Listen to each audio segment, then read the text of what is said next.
Good afternoon, Bobing 419, Makaluloy na pobre, ang Batang Mindanao Vlog. Still onward pa rin tayo sa ating buhay tindahan mga idol. Open tayo hanggang alas 9 po ng gabi. Sipag at tiga lang po. Tuloy-tuloy pa rin ang pagsiservisyo natin sa ating buhay tindahan mga idol. Open tayo hanggang alas 9 ng gabi na. Tuloy-tuloy pa rin ang pagsisikap natin mga idol sa ating buhay tindahan. Sipag at tiyaga lang sa mga ganitong hanap buhay mga idol. Tuloy-tuloy natin ang ating kung ano man nating nasimulan ay kailangan natin tapusin hanggang sa dulo. At ingat tayo mga kababayan, binabati ko rin yung mga kababayan natin nasa ibang bansa.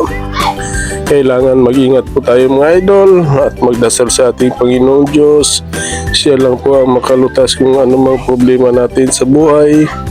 At gabayan na niya tayo sa ating mga lakbay sa ating paghanap buhay dyan sa ibang bansa. Binabati ko rin ko yung good morning, good afternoon, o good evening kung saan man kayo naroroon. Ingat tayo palagi mga idol. God bless you all. Balik tayo sa ating buhay tindahan mga idol. Sipag at tiyaga lang sa mga ganitong hanap buhay mga idol.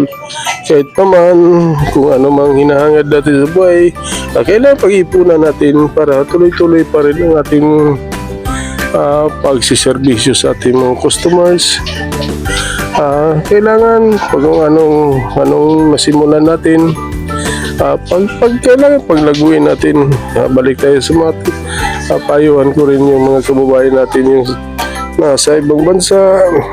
Payo ko lang po, kailangan magdasal at mag-ipon para sa walang araw. Kung hindi na kayo mag-abroad sa ibang bansa, kailangan kahit malit lang, simulan nyo yung pag-umpisa ng sariling hanap buhay na hindi na kayo, wala na kayong amo na susundin o pangingilagan man,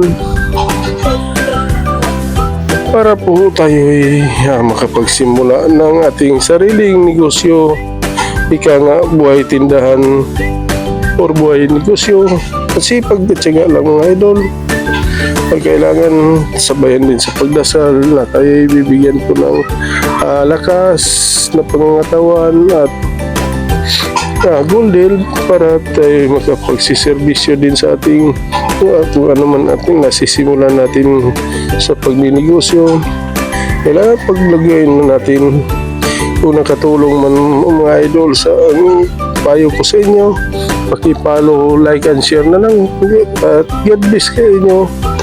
At huwag magpawala ng pag-asa. Nasi God lagi nagbabantay